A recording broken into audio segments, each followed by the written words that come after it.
जय श्री कृष्णा। श्रीमद् भागवत गीता के अनुसार भगवान श्री कृष्ण अर्जुन से कहते हैं, हे पार्थ,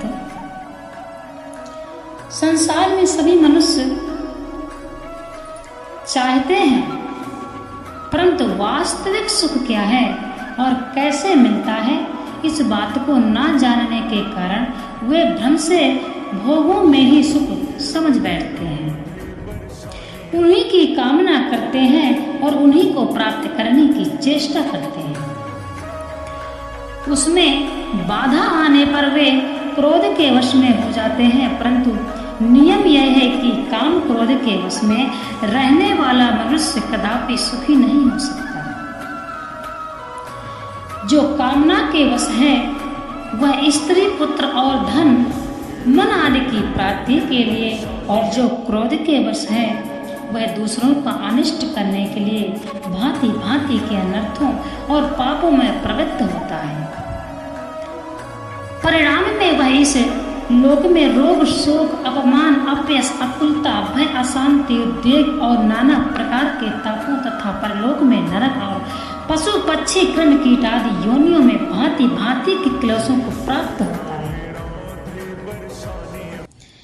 इस प्रकार वह सुख ना पाकर सदा दुख ही दुख पाता है और क्षण भंगुर समझकर काम, क्रोध आदि शत्रुओं पर भली भांति विजय प्राप्त कर ली है, और जो उनके पंजे से पूर्ण रूपेण छूट गए हैं वे सदा सुखी ही रहते हैं। इसी अभिप्राय से ऐसे पुरुषों को सुखी कहा गया है। यहाँ नरह इस पद का क्या मतलब है? यानी सच्चा नर वही है जो काम, क्रोध आदि दुर्गुणों को जीतकर भोगों में वैराग्य और उपरत होकर सच्चिदानंद घन परमात्मा को प्राप्त कर ले।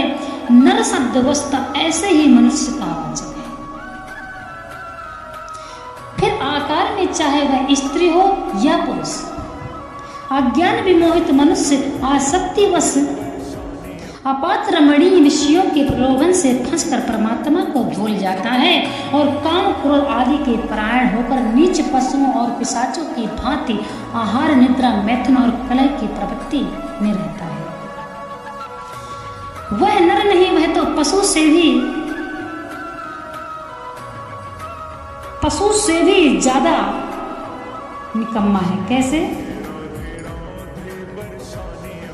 वह तो पशु से भी बीत गया, बिना सींग पूंछ का शोभन, निकम्मा और जगत को दुख देने वाला जंतु विशेष है। परमात्मा को प्राप्त सच्चे नर के गुण और आचरण को लक्ष्य बनाकर जो साधक काम, क्रोध आदि शत्रुओं पर विजय प्राप्त कर चुके हैं वे भी नर ही हैं।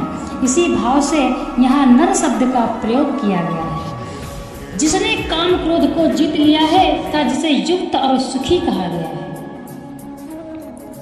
उस पुरुष को साधक ही क्यों मानना चाहिए?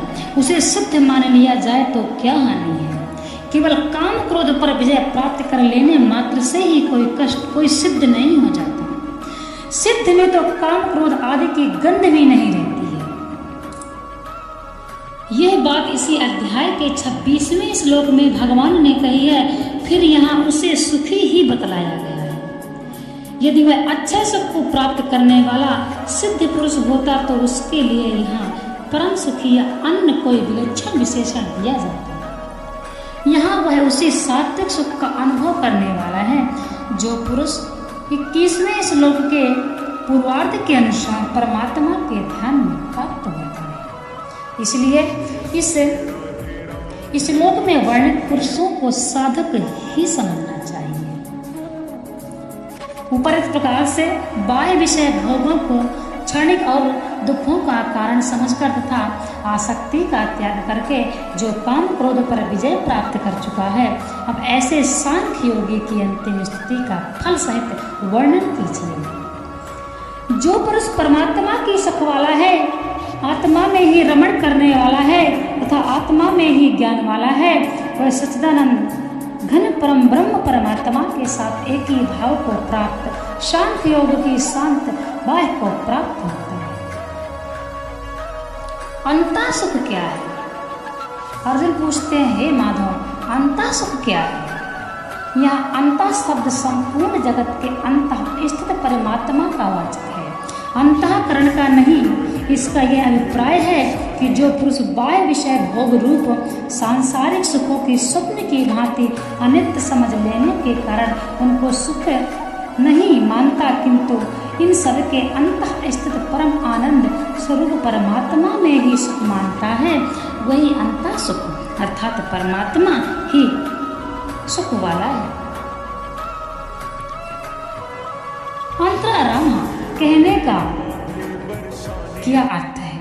जो बाह्य विषय भोगों में सत्ता और सुख बुद्धि न रहने के कारण उनमें रमण नहीं करता, इन सब में आसक्ति रहित होकर केवल परमात्मा में ही रमण करता है, अर्थात परमानंद स्वरूप परमात्मा ही अन्यंतर अभिन्न भाव चिंतन करता है, वह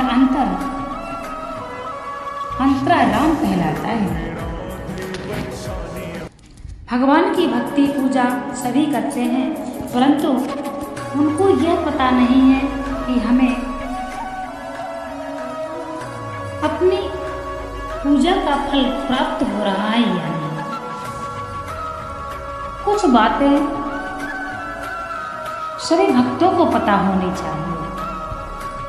भगवान को प्राप्त करना या तो बहुत ही कठिन है और या तो बहुत ही सरल है। भगवान सिर्फ भाव मांगते हैं और आप कैसा भाव रखते हैं वो आप पर डिपेंड करता है।